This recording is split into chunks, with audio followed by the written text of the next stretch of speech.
시청자 여러분 안녕하십니까. 유튜브 채널 JTB 뉴스의 여의도 정치. 오늘은 최강욱 전 의원님과 함께 하겠습니다. 의원님 안녕하세요. 네, 안녕하세요. 예. 노웅래 의원이 오늘 항소심의 무죄가 나왔습니다. 알고 계십니까? 오늘 선고 예정이라는 사실만 알고 있었는데 결과는 네. 못 받아봤습니다. 보세요. 네, 지금 방금 받았는데 오늘 항소심 선고가 있었고 쌍방 항소 기각으로 노웅래 의원님의 1심 전부 무죄가 검찰이 제기한 항소가 기각되었기 때문에 항소심에서도 무죄 선고를 받으신 바와 같습니다. 2심도 모두 무죄죠? 그렇습니다. 누가 그건 보상해 주나요? 제가 기억을 하는데 국회 본회의장에 나와서 노웅래 의원 구속시키라며 바스락바스락 돈 세는 소리가 들렸다라고 말한 자 한동훈 아닙니까? 국회 본회의장에 나와서 돈 세는 소리가 들렸다라고 말한 자 한동훈 아닙니까? 예, 그때 법무부 장관 한동훈 의원께서 법무부 장관이셨고 그때 설명을 하신 걸로 기억하고 있습니다. 그런 자들은 책임져야 되는 거 아닙니까? 아까 공소기각 관련한 그 형사소송법 개정안 내용도 마찬가지로 한밤중에 끼워 넣었다고요? 박은정, 김용민 의원 안에 일찌감치 있었던 내용인데 한밤중에 끼워 넣었다고 하는 한동훈 발언 거짓말 아닙니까? 그따위로 거짓말하는 자들에 대해서 책임을 물어야 되는 거 아닙니까? 노웅래 의원에 대해서는 상고를 어떻게 할 겁니까? 신중히 보셔야겠네요. 네, 이 점에 대해서는 검찰에서 판단을 하겠습니다만 1, 2심 무죄가 선고된 사정과 판결 이유 등을 보고 합리적으로 판단할 것이라고 생각합니다. 그러셔야겠네요. 노웅래 전 민주당 의원이 2심에서도 무죄를 선고받자 이재명 대통령이 검찰 수사를 정면으로 비판하고 나섰습니다. 정치검찰의 기소로 얼마나 억울했겠느냐며 국가 권력의 악용으로 무고한 국민이 희생당하지 않게 하겠다고 밝혔습니다.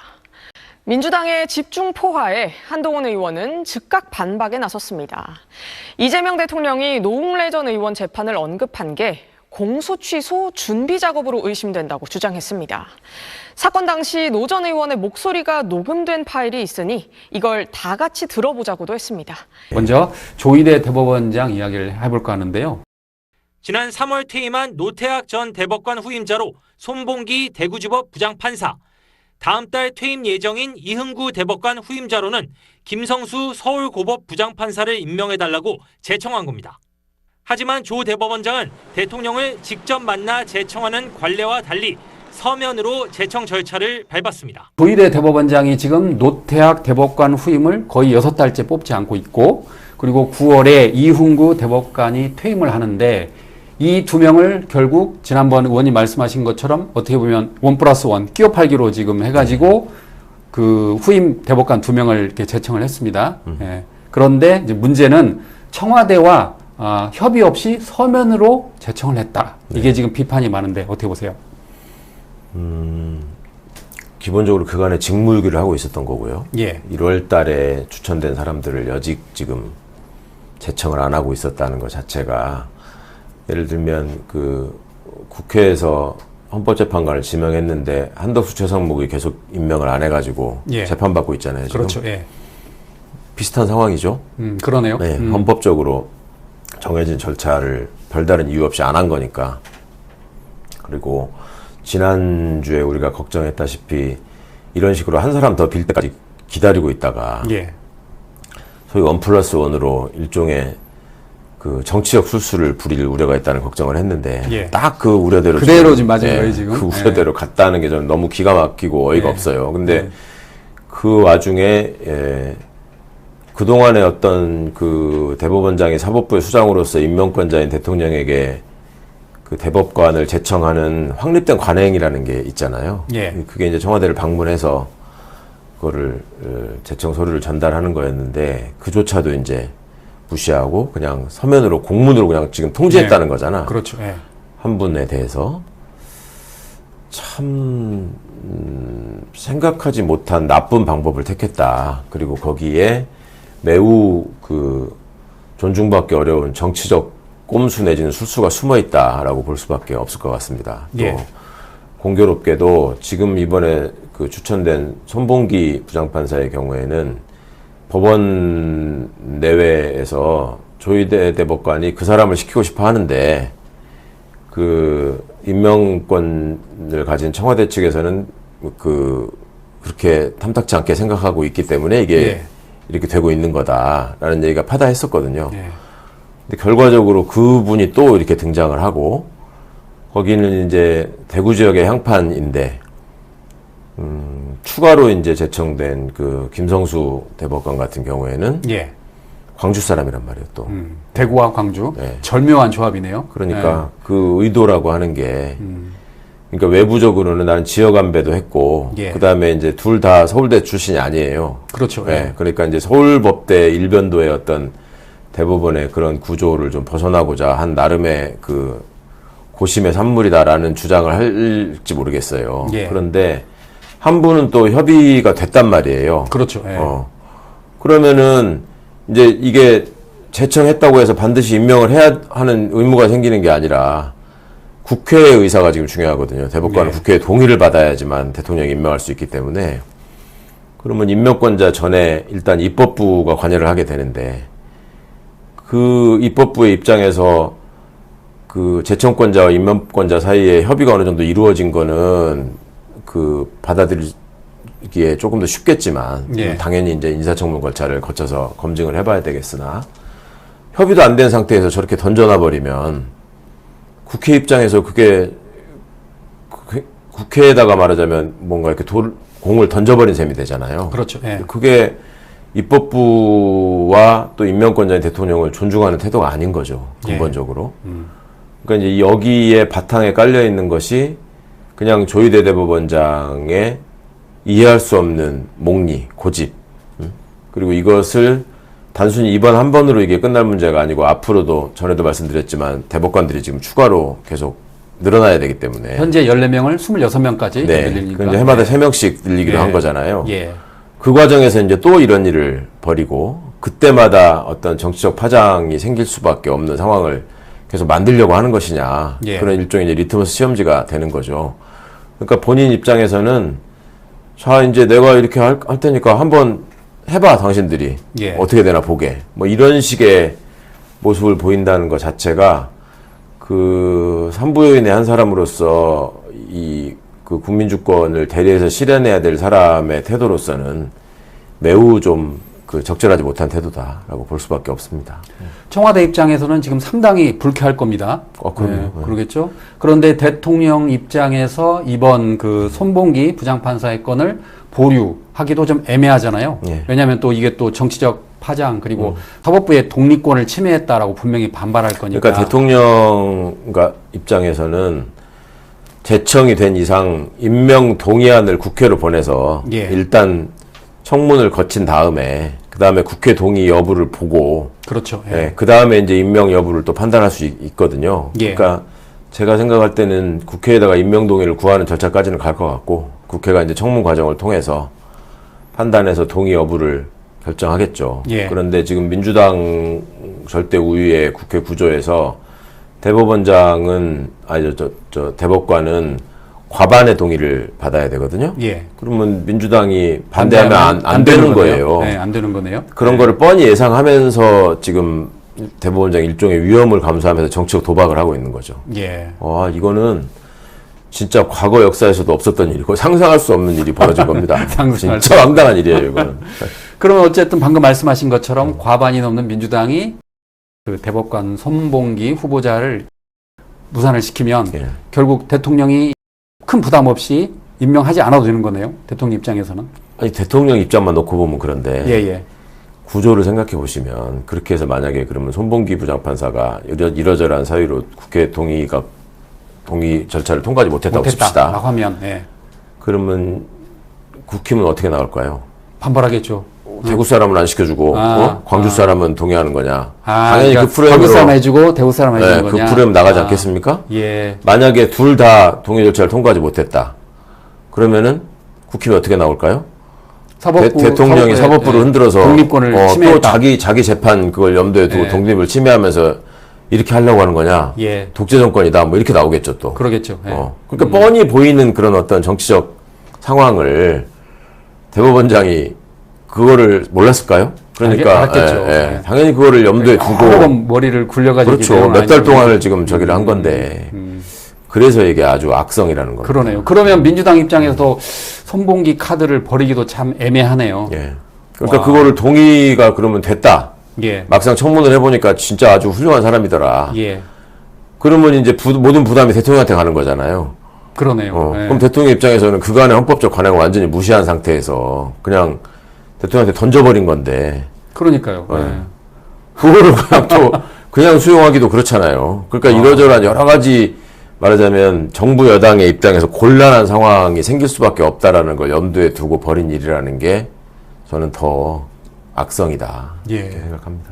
그러면 방금 말씀하신 것처럼 민주당도 곤혹스럽고 대통령 입장에서 곤혹스럽고 아주 그냥 머리가 아프겠네요. 그런 상황을 유도한 거죠 대법원장이 지금. 아, 그렇다면 너무 안 좋은 거잖아요. 자기는 무슨 그냥 나는 법에 뭐 대통령 만나서 꼭 주라는 건 없지 않냐 뭐 이런 식으로 얘기하면서 예. 뭐 또 뻗댈지 모르겠지만 그로 인해서 생기는 여러 가지 파장이나 국민들이 또 갖게 되는 어떤 불신이나 또 비난 이런 것들에 대해서는 전혀 고려하지 않는 자기 위주의 예. 생각 굉장히 아주 잘못된 일이라고 생각합니다. 아니 그 의원님 말씀을 들을수록 진짜 절묘한 조합이네요. 대구 사람, 응? 거기하고 의도적으로. 광주 사람 해가지고. 그리고 뭐 또 뭐 서울대 아니라고 무시하느냐 이런 얘기까지도 또 그러네요, 이제 또. 말을 만들어서 또 예. 저기 할 수도 그러니까 보니까 있고. 한 명은 고려대, 한 명은 한양대 이렇게 그렇죠. 돼 있더라고요. 예, 예. 어, 그러니까 참 아주 하여튼 참 나쁜 선택이고요. 예. 그 재청을 하는 것은 전에도 말씀드렸지만 임명되게 하기 위해서 재청을 하는 거잖아요. 그렇죠. 그래서 협의를 하는 거거든요. 자기의 권한은 아니고 그냥 재청만 하고 최종은 대통령이 있는데 지금은 돌아가는 그 상황이 자기가 이제 하는 것처럼 키를 주도권을 주겠다 그런 의도잖아요. 그렇죠. 와, 이런 대법원장은 역대 처음인 것 같습니다. 예, 진짜 처음입니다. 진짜 희대의 대법원장이에요. 와, 희대의 대법원장. 이렇게 할 줄은 몰랐어요. 밤 9시 좀 넘어가지고 속보가 딱 뜨길래 예. 와 설마 했다니까 정말. 아, 설마. 예, 그냥 협의 없이 던져버렸다고 하길래 와 설마 했는데 예. 진짜로 그렇게 했다고 그러네요. 그 법사위에서 이와 관련해서 이제 민주당 의원들이 그 노경필 법원 행정처장을 추궁했는데 네. 놀라운 일이 벌어졌습니다. 네. 그러니까 김기표 의원하고 노경필 법원 행정처장이 나눈 이야기인데 그 당시 1월에 이제 그 대법관 후보 추천위에서 4명을 추천했다고 그러잖아요. 이거 우리가 알기로 김민기, 박순영, 윤성식, 손봉기 판사 4명인데 그 가운데 언론 보도를 보면 청와대는 그 김민기 판사를 희망한 것 같습니다. 네. 그런데 그 김민기 판사의 배우자가 이재명 대통령이 임명한 그 저 헌법재판관이잖아요. 네, 그러니까, 오영준. 네, 오영준. 네, 그래서 대법원이 좀 꺼려한다 그랬었는데 근데 그거는 뭐 진위가 분명치 않은 얘기니까 그 그런 당시 얘기를 보도를 또 많이 보는데. 예, 많이 그런 얘기가 나오긴 했는데 예. 그거는 뭐 꼭 그렇다고 보기엔 어려운 것 같아요. 그 내부 사정을 정확히 알 수는 없으니까 물론 뭐 조희대 대법원장이 손봉기 부장판사를 염두에 두고 있었다라고 하는 것도 설이니까. 설이니까. 네, 예. 네. 자, 그런데 이번에 그 김기표 의원이 질문한 거에 따르면 노경필 법원 행정처장이 이 4명한테 전화를 했다는 거예요. 네. 행정처장님이 지금 노태학 후임 대법관으로 후보로 추천된 사람 중에 한 명한테 전화해서 사퇴하라 이렇게 전화한 적 있습니까? 전화한 적이 있지만 사퇴하라고 말씀드린 적이 그럼 뭐라고 했습니까? 전화는 했네요. 있습니다. 뭐라고 했습니까? 여러 가지 선택지 중에 한 가지가 있었습니다. 그 앞에 있는 후보로 추천된 4분에 대해서 새로 추천하는 절차를 거치는 것은 어떠냐. 그러니까 이러한 아이디어가 있었기 때문에 그 아이디어를 생각하는 도중에 이 아이디어가 성사되기 위해서는 추천된 후보 4분이 모두 동의를 하셔야만 가능한 얘기입니다. 새로 추천을 한다고요? 예. 그 도저히 4분이 합의가 안 동의하면 되고- 새로 추천이 가능합니까? 그래서요. 아니, 그 모두가 동의하신다면 가능하다고 생각하기 그것이 지금 말씀 잘하셨습니다. 그것이 저는 직권남용에 해당한다고 생각해요. 4명이 모두 동의를 하면 그 대법관 후보 추천위원회를 다시 열 수 있어서 네. 새로운 사람 바꿀 수 있다. 언제쯤 했다는 거예요, 지금? 그걸 그 시기는 안 나옵니다. 그 말은 안 하고. 네, 안 하고. 네. 그러면 노경필 법원행정처장 입장에서 네. 자기가 보기에 지금 대법원장이 좀 스트레스를 받으니까 자기가 아이디어 차원에서 물어봤다는 거예요. 그래서 만약 4명의 후보가 모두 오케이를 하면 이 후보를 바꾸겠다라고 했다는 겁니다. 지금 노경필 처장이 임명된 지가 얼마 안 됐거든요, 제 기억에. 그렇죠. 예, 그러네요. 한 2달 정도밖에 안 됐거든. 예, 예. 그러면 전화한 지도 얼마 안 되는 거네요. 그렇죠. 예. 얼마 안 되는 거고.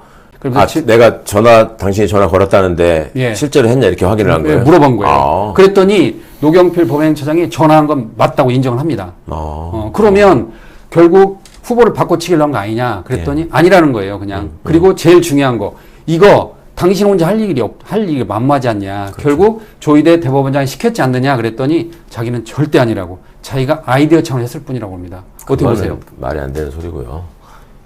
존중한다는 말이 있다고 해서 그건 싹 무시하고 그동안 했던 절차는 무시하고 새로 대법관 후보 추천위원회 열어서 마음에 안 드는 사람 날리고 자기 마음에 있는 사람으로 4명 추천해가지고 대통령 어쩔 수 없이 하겠다. 이게 법원 행정처장으로 할 수 있는 일입니까? 그게 대법원장의 동의 없이 가능한 일입니까? 본인 혼자 한 겁니까? 예, 대법원장이 안 시켰습니까? 시킨 적 없습니다. 대법원장이 시키지 않고 본인이 했으면 그거야말로 직권남용이고.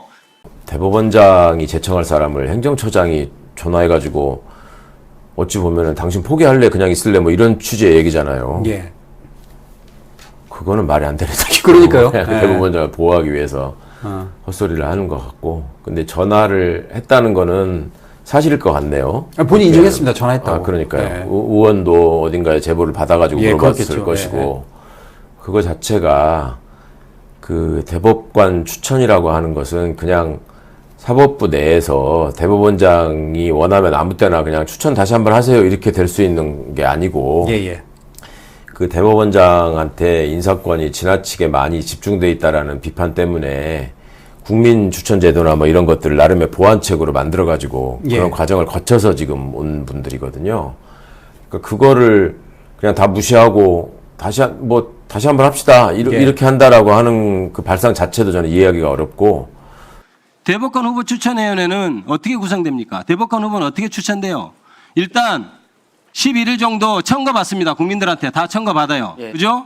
그 다음에 그 청구받고 동의한 사람을 대상으로 대법원 홈페이지에 이런 사람이 있습니다. 의견 내세요 하세요. 합니다. 그거 다 국민의 뜻에 따라서 절차를 거치고 있는 거예요. 그 다음에 진짜 바쁜 사람들이에요. 법무부 장관 오라고 하죠. 대한변호사협회장 오라고 하고 사단법인 한국법학교수회장 이런 사람들 오라고 합니다. 회의해요. 자료 가지고 추천합니다. 그래서 4명을 만듭니다. 그런데 대법원장이 마음에 드는 후보가 없다고 그것을 다시 할 수 있다고 생각하는 것 자체가 법관으로서 판단할 수 있는 일입니까? 이게 가능한 일이에요? 존중한다고 되어 있습니다. 존중해야죠. 존중하기니까 그게 지금 대법원의 문제점입니다. 그러면 존중하면 존중은 하되 그럼 딴 사람 아예 하십시오. 대법관 추천위원회를 뭐하러 다시 열려고 합니까? 예? 대법관 후보 추천위원회 왜 다시 열어요? 존중을 하시고 딴 사람 개인적으로 추천하면 되잖아요. 대법관 후보 추천위원회가 왜 만들어졌습니까? 모두가 안 하면 어떡합니까? 대법원장이 개인적으로 자기 마음에 드는 사람 추천하니까 규칙도 아니고 법원 조직법에 제도화시킨 거예요.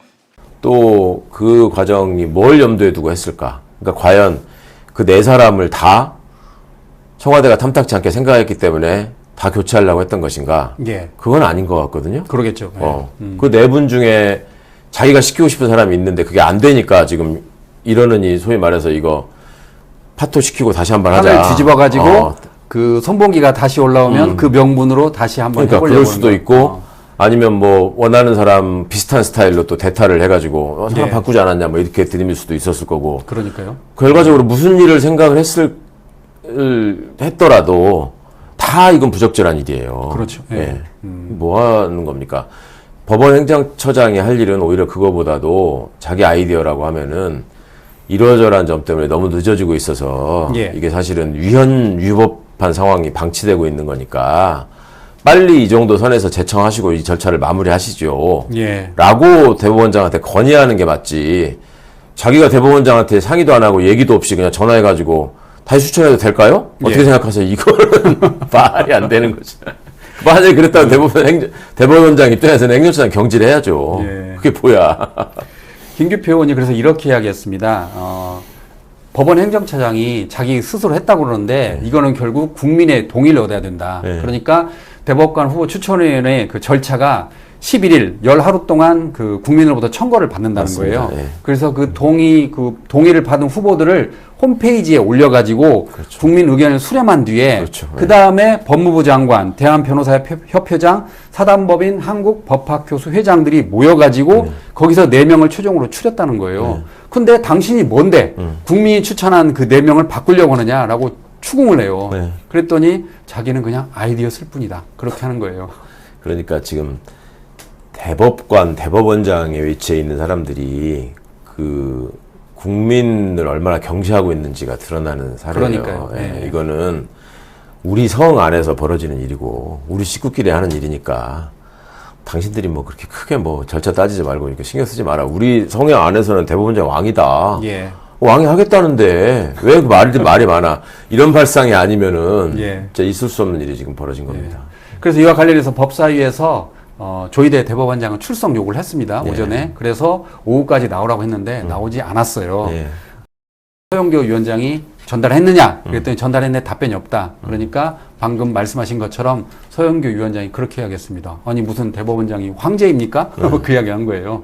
근데 노경필 그 법원 행정처장의 말이 가관인데 이게 국회에서 나오라고 해도 요구할 수 있지만 나오라는 의무는 아니라는 거예요. 법 조항에 그게 없다고 그럽니다. 법문화 조문에. 예. 그러니까 이제 서영교 위원장이 폭발을 했어요. 그건 어떻게 보세요? 아니, 그러니까 그거 자체가 국회를 무시하는 얘기죠. 예. 그게 그 사람한테 법에 지금 뭐 출석하지 않으면 처벌하는 조항이 없으니까 이거 나오라는 얘기는 꼭 아닌 걸로 나는 생각합니다. 뭐 이런 그런 식으로 얘기일 답변했습니다. 텐데, 예. 예.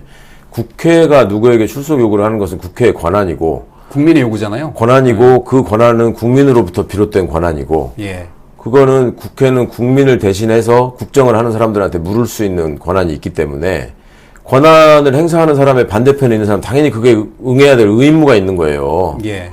그렇지 않습니까? 국가가 세금을 거둘 권한이 있잖아요. 예. 근데 그거를 국민들이 나 그거 안 내? 이렇게 할 수 있나요? 그거를 그래서 우리가 납세의 의무라는 게 있잖아요. 그리고 내지 않으면 일정한 제재를 받고. 예. 근데 지금 제재 조항이 명확하지 않다는 이유로 우리는 안 해도 된다라는 식으로 지금 얘기를 하는 것 같은데 예. 이게 아주 정말 오만불손한 태도인 거죠. 국민을 기준으로 놓고 보면. 저는 그 영상을 보면 이런 생각을 했습니다. 일반 사람들은 그렇게 국회의원이 추궁을 하면 잘못했습니다 할 텐데 이 법원 행정처장은 법 조항을 잘 알잖아요. 네. 그러니까 의무는 아닙니다라고 딱 이야기하더라고요. 그러니까 반대 상황을 생각해 보세요. 재판이 열렸는데 국회의원이 안 가. 예. 그런 일을 우리가 상상했습니까? 그러니까요. 법원이 그러면은 뭐 당연히 뭐 그러실 수도 있죠. 일어나요. 중형을 때리겠죠 이제. 다 무시했다고.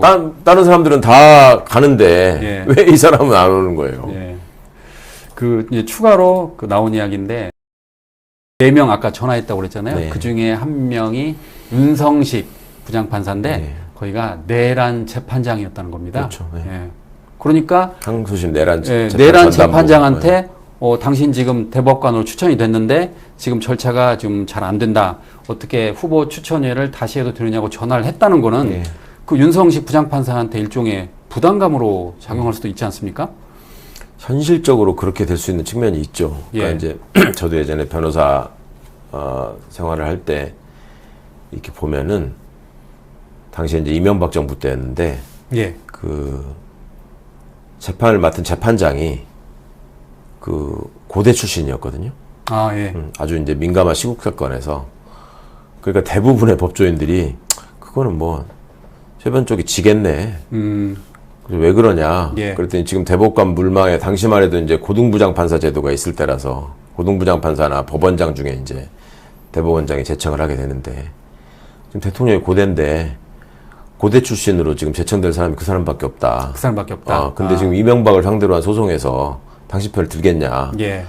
이런 얘기들이 그냥 그 바닥에서는 통용되는 얘기였어요. 저는 그때 개인적으로 너무 놀랐는데 예. 이런 식의 재판 이런 것까지 재판에 영향을 미칠 수 있다 그러면 이게 과연 민주국가인 거냐 그런 걱정을 했었는데 실제로 저는 그 소송에서 졌고 그 사람 대법관이 됐습니다. 그런 사례를 제가 직접 경험한 바가 있다 보니 예. 안 그래야 한다고 믿고 싶지만 예. 현실적으로 그런 문제를 제기하는 사람의 심정이나 시각은 충분히 이해할 만하다 생각합니다. 그럴 리 없겠지만 그래도 이제 본인이 대법관이 되기를 희망하니까 이명박에 유리하게 재판을 할 수 있지 않았겠느냐라는 의혹이 있는 거네요, 지금. 그렇죠. 뭐 오비라고 주장할 수 있겠지만 그러겠죠. 예, 예. 그러기에는 너무 진작부터 사람들은 다 예상을 하고 다 예상을 했고. 그러니까 이번 같은 경우도 윤성식 부장판사가 상당히 부담감을 느꼈겠네요. 물론 윤성식 부장판사가 대법관에 임명되진 않았지만 그 내란 재판을 하는 부장판사한테 그것도 법원 행정처장이 전화를 했다. 그건 어떻게 보면 아까 말씀하신 것처럼 조희대 대법원장을 염두에 두고 할 수도 있자라고 의혹이 그러니까 설사 있는데. 이제 그런 의도가 전혀 없었다고 하더라도 예. 굉장히 그건 삼가해야 될 일이잖아요. 그렇죠. 전화하면 안 되는 거죠. 재판장에 예. 전화를 해가지고 무슨 이유든 간에 예. 그건 안 되는 일이죠. 전화하면 안 되죠. 그거는. 근데 그런데 이제 그 보면은 영상을 보면 본인 잘못은 없다는 식으로 말하더라고요. 그러니까 언제 아이디어 그 사람들이 차원에서 인정할까? 아이디어 차원에서 물어봐야 될 거라는 거예요. 만약 일반 사람이 그렇게 했다라고 하면 회사나 뭐 사회적으로부터 문매를 맞을 텐데 그럼요. 자칫하면 또 저기 재판으로 갈 수 있는 거 아닙니까? 저 직무유기로? 재청권을 갖고 있는 사람이 그 국무총리가 국무위원에 대한 재청권이 있고 예. 헌법상에 보면 감사원장이 감사위원에 대한 재청권이 있거든요. 예. 그런데 지금 이 사람 설명대로라면 국무총리가 재청을 안 하고 있어가지고 내각이 구성이 안 되고 있는데 예. 국무조정실장이 전화해가지고 장관 후보자들한테 전화해가지고 뭐 다시 한번 해볼까요? 아니면 감사원장이 재청을 안 하고 있는데 사무총장이 원장한테 얘기도 안 하고 전화해서 제 아이디어인데 이게 재청이 어려울 것 같은데 포기하실래요? 이 말이 됩니까 이게? 그러니까 이번에도 4명 중에 전원이 동의하지 않았다고 반대하는 사람이 있었다고 그러잖아요. 얼마나 황당할 거예요, 그 전화를 받으면. 그러니까 받은 당사자들도 아니 이게 당연한 얘기를 어떻게 이렇게 물어보나 하는 것 자체가 압박이죠. 그렇죠. 사실 말이 안 되는 얘기거든요. 아까 예. 이제 김기표 의원 지적했다는 그 절차나 과정을 보면 예. 추천된 사람들을 도대체 누구 권한으로 물리고 다시 그걸 절차를 되짚어서 할 수 있냐고 이미 긴 시간이 갔는데 그러네요. 진짜 말도 안 되는 짓을 한 겁니다. 그러니까 우리가 검찰 개혁뿐만 아니라 사법부 개혁이 필요하다라고 말을 하는데 저는 이걸 보면서 깜짝 놀랐습니다, 진짜. 예. 그러니까 이런 상황으로 이 사람들은 세상이 변했다. 이 국민주권 정부가 지금 국민이 주인이 되는 세상을 만들려고 한다라는 점에 대해서 지금 전혀 동의하지 못하고 딴 세상을 살고 있는데 예. 저 집권당은 전당대회를 거치면서 저렇게 지금 갈라져 가지고 싸우고 있으니 이게 참 걱정입니다, 여러 가지로. 누가 제일 좋아할까? 그러네요. 누가 제일 좋아할까? 네, 알겠습니다. 자, 다음으로 이준숙 국민의힘 과방위원에 대해 알아보도록 하겠습니다. 8월 13일에 이준숙 의원이 국회 도서관에서 5.18 재조명 토론회를 열었다고 합니다.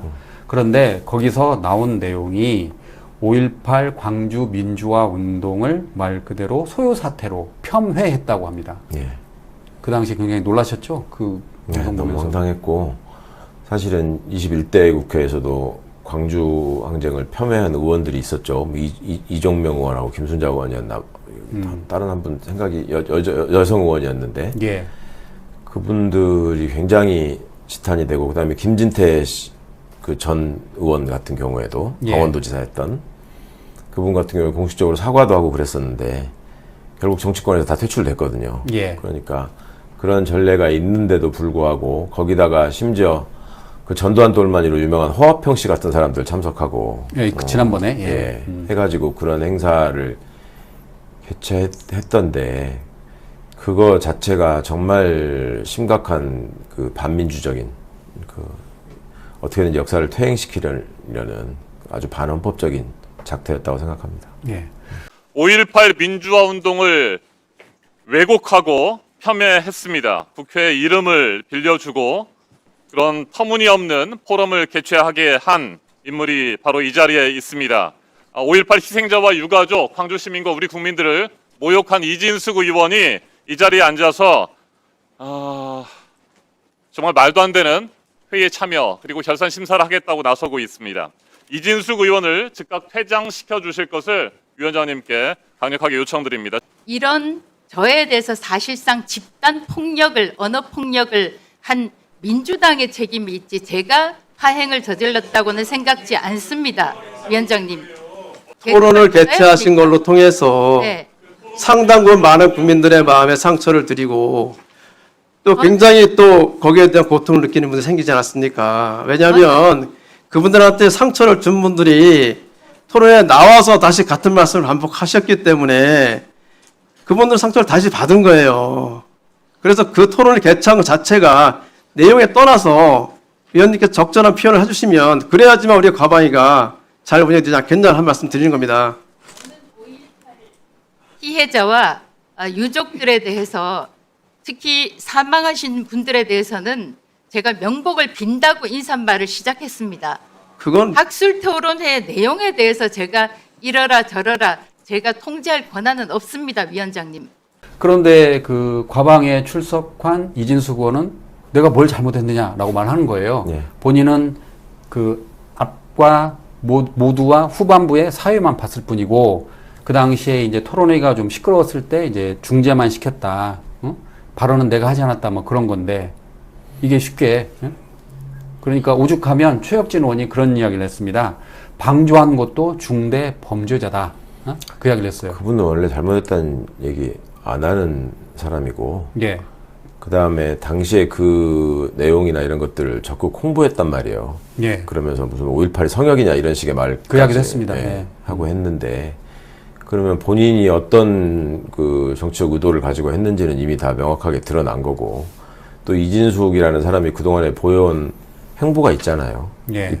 입장이 있었고 그러면 그거는 너무 뻔한 건데 이제 정치적으로 뭐 궁지에 몰릴 가능성이 있으니까 뭐 좀 일단 변명하고 잊혀지기를 기다리는 것 같은데 절대 이거는 있을 수 없는 일이고 사실 5.18의 그 불행한 역사에 대해서는 국힘이 여러 차례 광주를 찾아가서 사죄한 적이 있습니다. 예. 그게 얼마나 마음이 없는 쇼였는지를 다시 한번 국민들한테 각인시키는 거일 뿐만 아니라 이미 다 역사적으로 또 그 정치적으로 법률적으로 다 판단이 끝난 사안이에요. 근데 이거를 가지고 계속 이런 식으로 하는 거는 그 다음 단계로 나아가지 못하고 역사의 발목을 잡고 있는 거라서 예. 매우 나쁜 행태라고 생각합니다.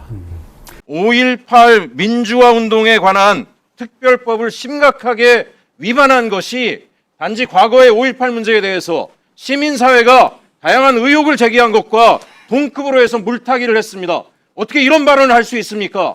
5.18 특별법에 의해서 잘 아시겠지만 제8조 1항에 허위사실 유포 금지 조항이 분명하게 들어가 있습니다. 3호에는 공연히 진행한 토론회, 간담회, 기자회견, 집회, 가두연설 등에서 발언한 것도 위법 행위로 처벌한다라고 하는 내용이 들어가 있습니다.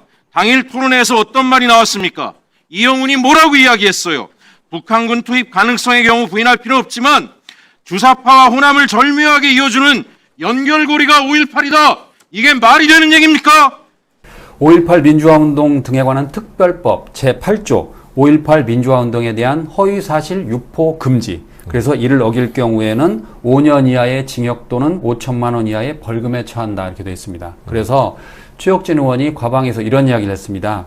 이 8조 3항을 보면 공연이 진행한 토론회, 간담회, 기자회견, 그리고 집회, 가두연설 등의 발언도 해당된다. 그러니까 지난번 토론회도 5.18 민주화운동 특별법을 어겼다라고 했습니다. 네, 그런 측면이 있죠. 그 부분 명확하게 검토가 돼야 될 것 같고 또 민주당에서는 제명해야 된다. 네, 민주당 그 이야기 했습니다. 예, 이런 얘기를 했잖아요. 그때 국회 윤리특위가 지금 아직도 구성이 안 돼 있단 말이에요. 예. 빨리 해서 그런 절차를 밟아서 확실하게 이거는 그리고 그 국힘이 소위 공당이고 민주정당이라고 한다면 자기들이 알아서 이거 먼저 당에서 제명하고 국회에다가도 제명을 또 요청하고 해야지 맞습니다. 예. 예.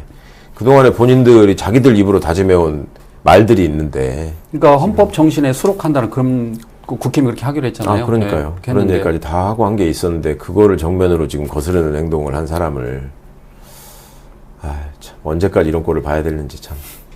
방금 말씀하신 것처럼 민주당은 이진숙 의원의 그 제명을 촉구했는데 네. 국민의힘 이런 언급을 했습니다. 이 의원에게 행사 취소를 요청했지만 거절당했다. 네. 당이 관여한 게 아니라 개인 차원 행사였다라고 선을 그었다는 거예요. 그러면 더더욱 징계를 해야죠, 자기들이. 네. 예.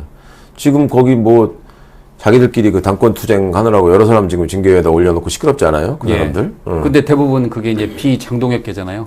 그러니까 그거는 뭐 지금 다 당이 관여해서 한 일인가? 그 사람들. 아, 그러네요. 예를 들어서 뭐 진종호가 한동훈 뭐 지지하러 갔다. 예, 예. 뭐 조경태가 박덕흠 저기 뽑지 말라고 부의장 뽑지 여기다 말라 전화했다. 했다. 뭐 이런 얘기들이잖아요. 예. 그 다음에 서범수 의원 같은 경우에 뭐 돌려차기 한번 할까 뭐 이런 거 다 당이 관여하고 시켜서 한 일이라서 징계하는 거예요?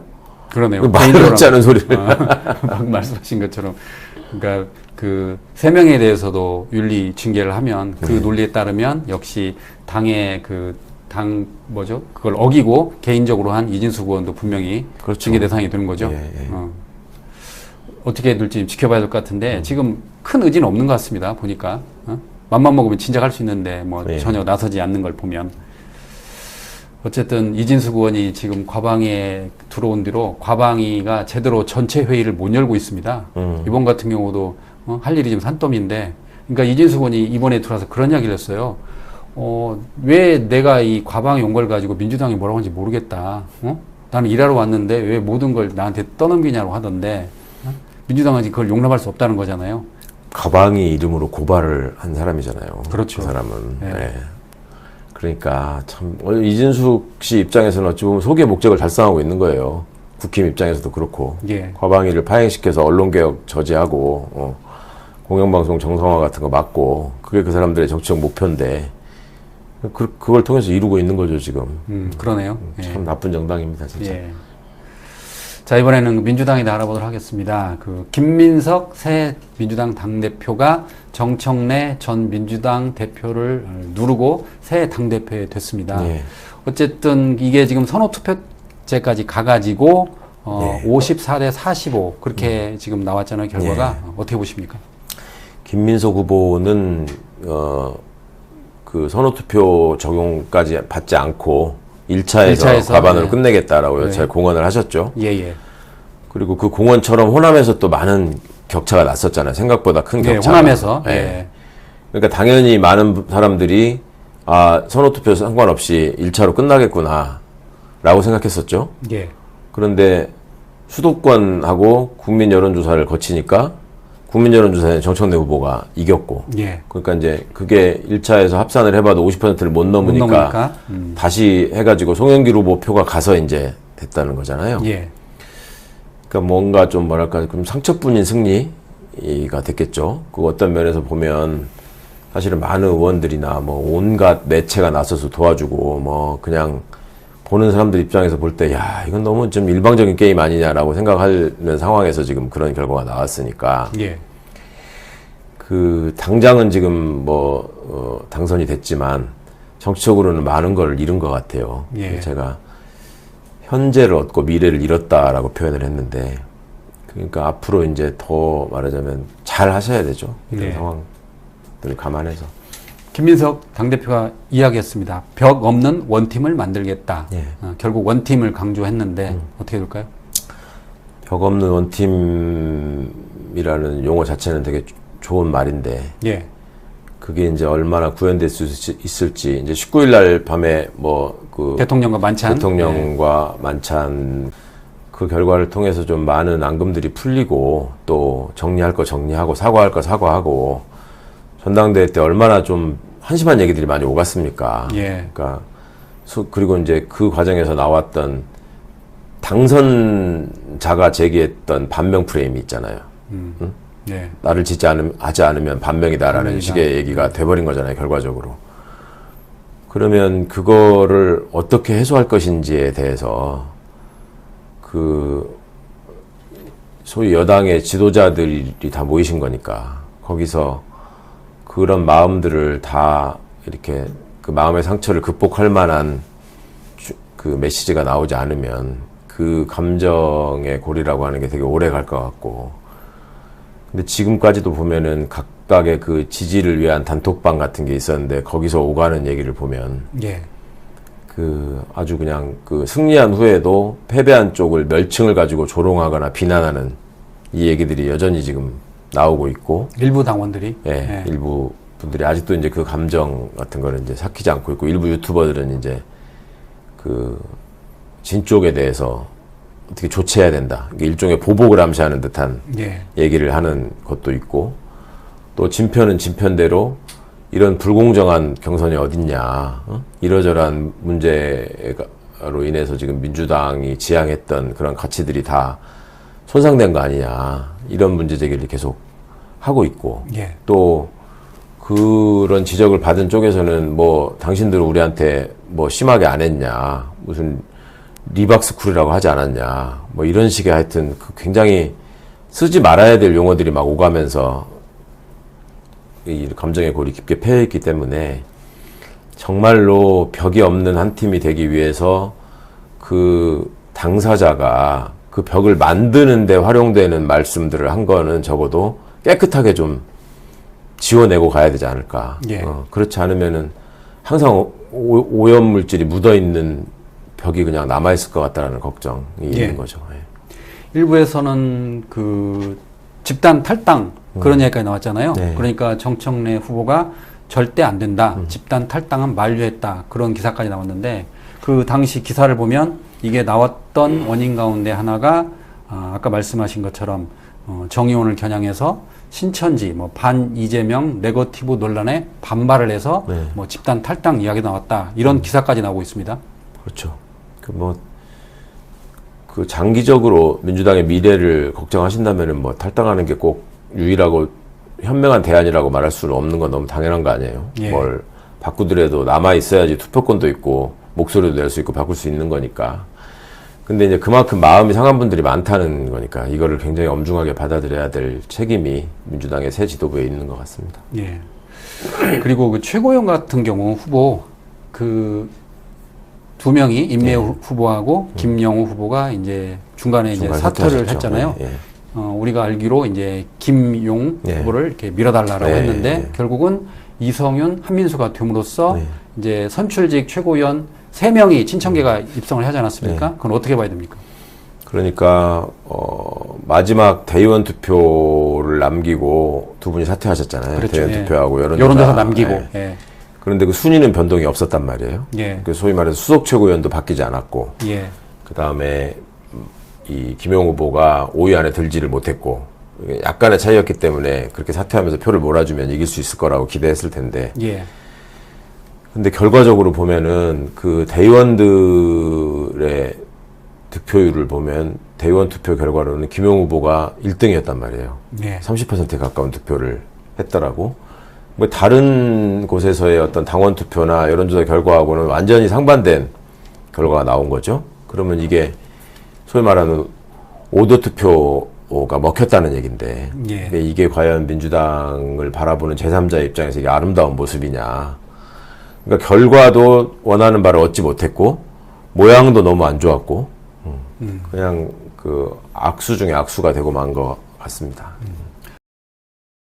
김민석 측에서는 이제 임미애 후보하고 김용 후보가 사퇴를 해서 김용을 밀어줬고 네. 또 정청래 쪽에서는 그 생년월를 해가지고 네. 최민희를 밀고 홀수 짝수 해가지고 네.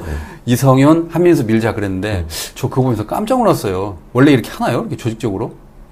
글쎄 저는 이렇게 네. 직접 참여해 본 적이 없어서 잘 모르겠는데 그렇게 뭐 2명을 써야 될 때 뭐 좋아하는 후보가 3명이 있으면 뭐 어떻게 할까 예. 뭐 그런 식의 어떤 전략적 논의들은 늘 있었던 것 같아요. 이제 한 명만 투표한 게 아니고 예전에도 보면은 최고위원 같은 경우에는 뭐 2명 써내고 이런 적이 있었으니까 예. 누구하고 예를 들면 제휴했다라고 해서 그런 현장에서 뭐 손잡고 같이 다닌다거나. 근데 그런 게 좀 그런 식의 설이거나 뭐 모습들이 그랬는데 있었는데. 이번에는 공개적으로 SNS에 띄워버리잖아요. 그러니까요. 예.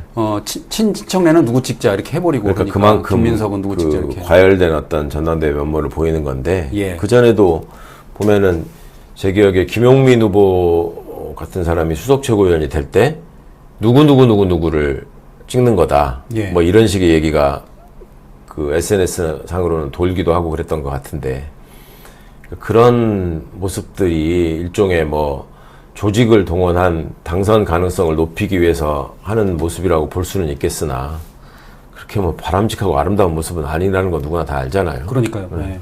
이렇게 되면 내년에 만약 서울시장 보궐선거가 열린다 하더라도 네. 지금 이렇게 민주당의 내분이 심하면 그리고 또 최근에 또 부동산 문제까지 있잖아요. 그렇죠. 그래서 일부에서는 내년에 서울시장 보궐선거가 열린다 하더라도 민주당의 승리를 장담할 수 없다. 뭐 그런 말까지 나오는데. 그렇죠. 보세요. 현실적으로 그런 걱정에 많은 분들이 공감하고 국힘도 또 해도 자기들이 이긴다. 아, 국힘도 자신감 있다. 네, 지금까지는 그런 상황인 것 같고 객관적으로 봐도 뭐 그렇지 않겠습니까? 서울이 인구 구조나 유권자 분포나 이런 것들이 국힘에 유리한 쪽으로 좀 바뀐 지가 꽤 됐고 이번에도 보면은 강남 인구가 많이 오세훈 쪽에 몰표를 줬잖아요. 그렇죠. 보면은. 예. 그 선거 결과로도 그게 많이 드러났고 여러 예. 차례 윤석열이 될 때도 그랬고 뭐 그런 저런 점들이 있는 그러니까 지형 자체가 민주당한테 불리한 지형인데 예. 그러면은 다 마음을 모아서 총력을 다해서 정말 새로운 뭔가를 제시하면서 이겨내야 될 텐데 지금 그럴 수 있는 현재까지는 그런 상황도 아니니까 예. 오히려 더 분열되어 있는 상황이고 서로 뭐 쳐다보기도 싫다 이런 얘기를 하고 있는 상황이니까 당연히 어려운 거죠. 이런 멸칭이 언제까지 갈까요? 보면 결국은 이제 그 정치 지도자들의 어떤 호소가 계속 이어져야 된다고 봐요. 그리고 아, 예. 그런 얘기들을 유포하는 분들에 대한 어떤 그 대내적인 응징이 있어야지만 이게 사라질 일이지. 예. 보면은 의도적으로 그런 상황들을 염두에 두고 유포하는 사람들이 있는 것 같고 거기에 또 쓸려가는 분들도 분명히 있는 것 같고 또 별 생각이 없었는데 그런 얘기가 자꾸 반복되다 보니 별거 아닌 걸로 받아들이는 분들도 지금 많아진 것 같고 그러니까요. 예. 그런 게 이제 문제인 건데 결국은 저는 이 문제는 대통령이 풀어야 될 문제라고 생각합니다. 네, 그렇군요.